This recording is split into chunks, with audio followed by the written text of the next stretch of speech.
it's me again, Chanel here, and I am in the kitchen. And I was just going to give you a quick little short overview of the kitchen update. I don't want to call it an entire remodel. Well, it actually was.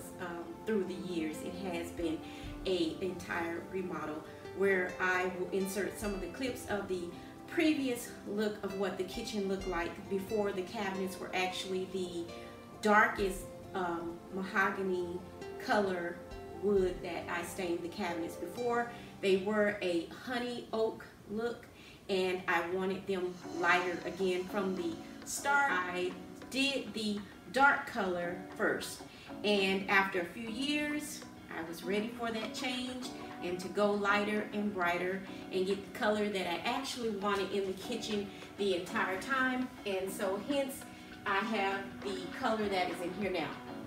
It comes across as white. It is not white at all, but it is very light and bright as I wanted it to be. And I kept the floors, the original floors. Well, they're not the original floors. They were actually linoleum when I originally purchased the house. And we pulled that up and we put this travertine tile down here on the floor.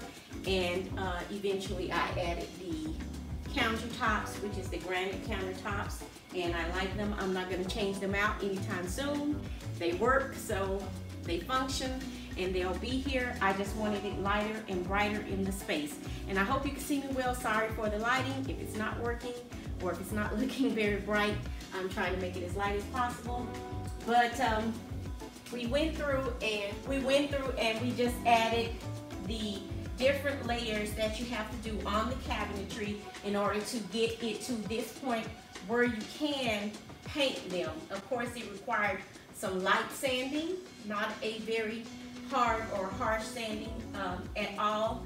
And the primer, we did have to use a primer that had shellac in it because the cabinets were originally stained. And if you don't use, or I'm gonna say for us, for me, if I didn't use the shellac in the primer, then visually stains started to bleed through when we started to paint the cabinetry. So I went black as the primer, and as you can see, I showed you the hardware mechanism. That we used previously, and they were already on here, not originally when I purchased the house, but we added them on here so that the cabinetry would be the soft close and that they would, you know, not slam when you close the door. And that is something that you can purchase from your local hardware stores. Mine was purchased several years back, probably, I don't know, probably 7, 8, no, I take that back, probably 9 years ago, 8, 9 years ago, when I purchased those soft close mechanisms. But I'm sure that you can find them online, and if I do locate them, I will add a link as well, and you can check that out on the blog post at angelicinteriordesigns.com/blog. And I'm going to show you as well, we did add the crown molding up top of the cabinet, and I closed up all of the open space normally where you can put things up top. Normally people decorate up there. I did not want that opening anymore because frankly I got a little tired of getting up there and dusting around and everything, and I just wanted it closed off. I just wanted an entire closed off space, and so we added a board all the way across that was built, and then the man had the big large crown molding that goes around the entire perimeter of it. And I did add these nickel or brushed nickel hardware to the cabinet as well, as you can see, the knobs as well as the pulls on the drawers.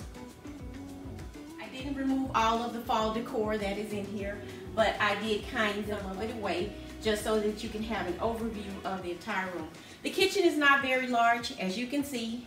It is big enough to fit my needs and what I need it for, which is to come in here, cook, and also enough pretty for me to enjoy the space as well.